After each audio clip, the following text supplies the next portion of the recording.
Assalamualaikum warahmatullahi wabarakatuh. Kembali kita bertemu. Materi kali ini yang akan saya sampaikan adalah tentang Familienmitglieder. Ya. Dalam sebuah keluarga, apa itu yang disebut dengan Familienmitglieder? Itu adalah nama-nama atau anggota-anggota yang ada dalam sebuah keluarga yang akan kita pelajari di sini dalam bahasa Jermannya, ya. Contohnya ya ada siapa saja?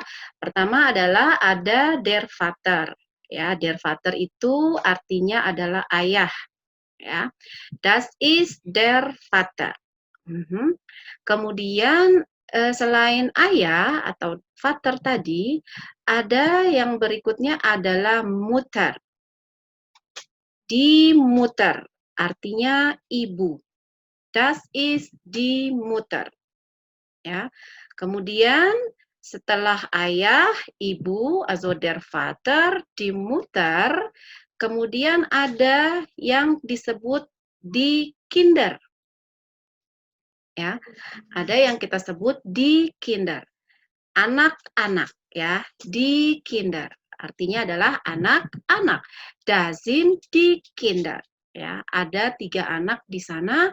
Ada anak laki-laki disebut der Sohn, dan ada anak perempuan yang dalam bahasa Jerman disebut die Tochter. Oke. Kemudian ada siapa lagi dalam sebuah keluarga? Biasanya ada der Großvater atau biasa disebut der Opa. Also das ist der Großvater. Kakek ya. Kemudian ada die Großmutter ya. Itu oma dalam bahasa Jerman ya. Di oma atau di Großmutter. Dua-dua ini kakek nenek ya dalam bahasa Indonesia itu kakek nenek, kalau dalam bahasa Jerman disebutnya adalah die Großeltern ya. Die Großeltern. Jadi die Großeltern itu terdiri dari ya der Großvater und die Großmutter. Das sind Opa und Oma. Ya. Oke. Kemudian setelah itu ada juga yang disebut dengan onkel atau paman. Kemudian ada tante, die Tante, der Onkel. Ya, siapa itu der Onkel atau siapa itu di tante? Itu adalah ya biasanya adik ya, adik dari ayah atau ibu kita. Dan kita memanggilnya untuk yang laki-laki adalah der Onkel atau paman atau om ya. Kemudian yang perempuan ya, adik dari salah satu orang tua kita adalah tante, di tante ya. Nah, kemudian anak dari paman dan juga tante nanti kita akan memanggil dia itu yang laki-laki disebutnya adalah der Neffe, keponakan laki-laki. Dan anak dari om tante kita yang perempuan itu nanti kita sebutnya adalah die Nichte. Ya. Nah, dari keempat ini yang ada der Onkel, die Tante, der Neffe, die Nichte, itu nanti disebutnya itu adalah die Verwandte. Apa? Die Verwandte, kerabat. Ya. Sedangkan kalau yang namanya familia itu biasanya hanya terdiri dari ayah, ibu, anak gitu. Tapi kalau sudah di luar ayah, ibu dan anak itu kalau dalam bahasa Jerman disebutnya adalah die Verwandte. Das sind die Verwandte. Ya. Oke, berikutnya ada lagi ya yang sering kita sebut juga ada misalnya kata der Bruder tadi ya. Der Bruder itu artinya adalah adik laki-laki dari ayah atau ibu kita. Der Bruder ya. Kemudian kalau die Schwester, nah die Schwester itu adalah adik perempuan dari ayah atau ibu kita. Oke, sampai sini paham ya? Nah, kemudian apa itu ada sebutannya der Cousin? Ya, der Cousin ini apa namanya adop dari bahasa Perancis ya. Jadi kita bilangnya adalah der Cousin.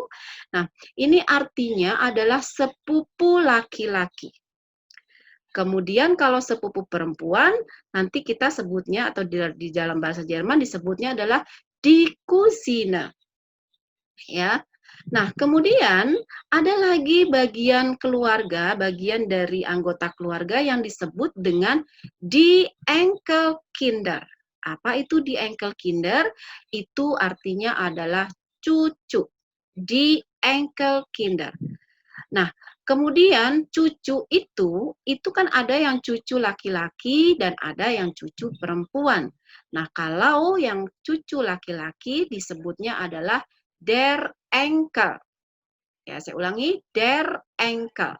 Nah, kalau yang cucu perempuan itu disebutnya adalah die Enkelin.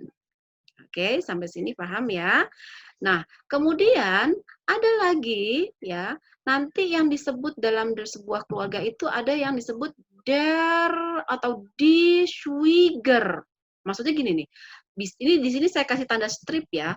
Maksudnya gini, misalnya der Schwiegersohn, die Schwiegertochter.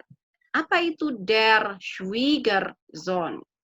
Ya, kalau der Schwiegersohn itu artinya apa namanya anak tapi bukan anak kandung ya, tapi anak yang misalnya kayak anak tiri ya, atau menantu laki-laki atau kalau yang die Schwiegertochter itu anak perempuan yang memang menjadi salah satu atau menjadi hubungan keluarga dengan adanya sebuah hukum yang mengatur ya. Oke, kemudian ada der Schwiegervater ya. Jadi kalau der Schwiegervater biasanya disebut juga bapak mertua, bapak tiri ya, itu yang pasti tidak ada hubungan keterkaitan secara biologis ya, secara hairat ya. Kemudian ada juga die Schwiegermutter. Ya, itu juga sama ya. Jadi ibu ya ibu mertua atau ibu tiri lah bisa dibilang begitu. Yang pasti tidak ada hubungan ini ya, hubungan yang secara biologis langsung ya. Kemudian ada di atau dia die Schwiegereltern itu artinya mertua. Oh, ya. Sampai sini ada yang mau ditanyakan? Oke, saya lanjutkan kalau gitu. Ya, nanti akan ada lagi yang disebut dengan der Urgroßvater atau die Urgroßmutter. Großvater tadi artinya adalah kakek. Berarti kalau der Urgroßvater di atasnya kakek. Ya, di atasnya kakek siapa? Berarti buyut ya, buyut laki-laki. Kalau yang der Großvater. Kalau yang der Urgroßmutter itu juga sama. Großmutter nenek. Kalau di Urgroßmutter berarti yang di atasnya nenek, ibunya dari nenek kita. Nah, berarti buyut juga ya, buyut putrinya yang perempuan ya. Kemudian nanti akan ada kata-kata dalam bahasa tema familie, tema keluarga itu ada yang disebut dengan die Geschwister. Apa itu die Geschwister? Jadi kalau die Geschwister itu artinya adalah saudara kandung. Ya, misalnya ich habe 3 Geschwister. Ya, wir sind 5 Geschwister. Kami 5 bersaudara, misalnya. Maksudnya bersaudara kandung, misalnya. Ya, oke. Kemudian ada juga yang sebutan nanti kalau di tema keluarga ada yang disebut das Ehepaar. Ada kata-kata Ehepaar. Ehepaar itu artinya pasangan suami istri boleh ya, pasangan ya, sepasang gitu maksudnya ya. Nah, das Ehepaar ini terdiri dari der Ehemann ya, suami ya, pasangan suami ya, die Ehefrau ya, istri. Ehemann suami, Ehefrau istri gitu ya. Jadi kalau misalnya kita mau bilang istri saya, berarti saya bilangnya adalah meine Ehefrau atau meine Frau saja boleh. Atau kalau misalnya suami saya, boleh saya bilang mein Ehemann atau mein atau mein Mann saja ya. Oke, sampai di sini barangkali hanya ini yang bisa saya sampaikan ya. Jadi yang tadi kita pelajari adalah tentang anggota keluarga ya, anggota keluarga dalam bahasa Jerman ya. Selamat belajar ya. Semoga apa yang sudah disampaikan bisa kalian pahami dengan baik ya. Viel Erfolg beim Lernen. Deutsch ist interessant. Und dann tschüss, auf Wiedersehen.